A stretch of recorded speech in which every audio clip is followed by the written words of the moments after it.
the single mom school teacher uh, living in San Antonio not too long ago found herself in a situation where her washing machine had broken down, and with young children she needed access to washing, and she asked her neighbor how she got her clothes washed, and she said she went to a local laundromat, so she would be happy to take her with her when she went.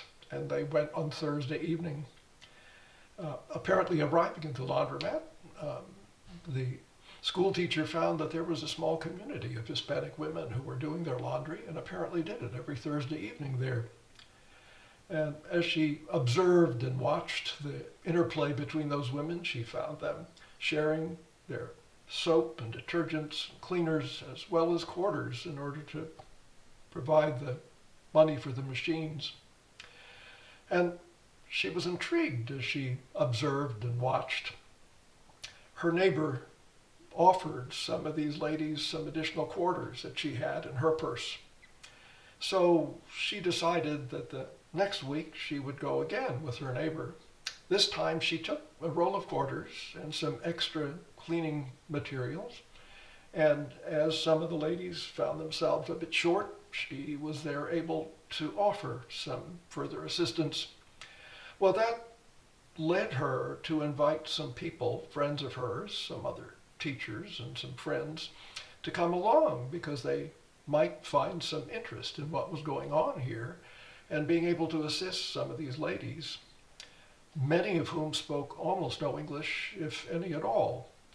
And so they informally started a Thursday evening English as a second language opportunity. And during their laundromat times, these visitors, the guests of the school teacher, began coaching these women in English and offering, if they would bring their children, to do some tutoring for schoolwork that these children were having difficulties with.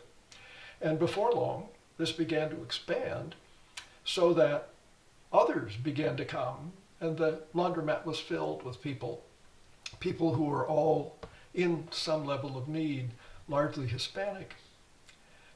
Well, she shared what was going on with some of the leaders of her church and her rector, and before long they sent some other people to join them, and they engaged with the owner of the laundromat, asking if they could keep the bathrooms open at night, and that with the offer that they would keep them clean and supplied, which certainly was an issue. So before long, they were bringing some food to eat and to sharing, and started building a community, and occasionally the rector would come by and even offer a communion service at the laundromat. And so this kind of grew into an incredibly encompassing and caring community. So much so that some of the church members decided they'd go back on a Tuesday evening when they found homeless people were coming there, and again, short of cash, often short of resources to be able to do their laundry. So Tuesdays was kind of homeless night, Thursdays became the Hispanic night. Guys came and helped fellas fix their trucks out in the parking lot while the ladies were getting the laundry done and getting some tutoring in English, and children getting tutoring. Kind of an amazing thing. No pretense, no particular fame or notoriety.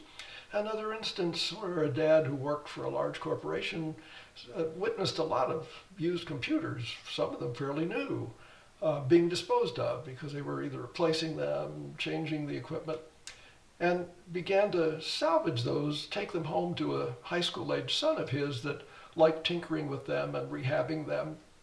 And before long, in the course of a year or two, he had rehabbed about 60 or 70 computers, which were given to children who didn't have access to computers. Again, nothing that had any accolades or particular fame or attention drawn to it, but so much of what God is doing around us is kind of like seeds that are dropped in the ground, and during the course of time, sleeping and waking, they grow, and the mystery begins to manifest itself, even rather like the weeds that really are the bushes that we refer to as the mustard bush. They were not desired in the Middle East. That would have been humor on Jesus' part, that these particular plants, once they started growing, had a sinister way of taking over. They invaded. They weren't huge, but they would have provided enough to provide shelter for the birds of various kinds. And it is interesting that ministries that take place often are without lots of attention and without lots of fanfare, and yet they are the most meaningful and significant. Rabbi Abraham Heschel, a great rabbinical theologian, was asked why people fail to see God at work in the world. And he made the response, because they refuse to look that low. We look more for the dazzling, the spectacular, the thing that calls attention to itself, rather than the places where God chooses to work. And Jesus was seeking to establish a line that was not like Caesar's or like the Roman governor or like even the petty kings of the Middle East that were allowed to rule by Roman rule. Rather, it was in the modest and simple places and the boring places like you and me in our regular lives. Mother Teresa has said, it is not necessary to do great things for God. What is necessary is that we do small things with great love. That is where we find God in action, where we find God in the world, in the lives of others, and in our own lives.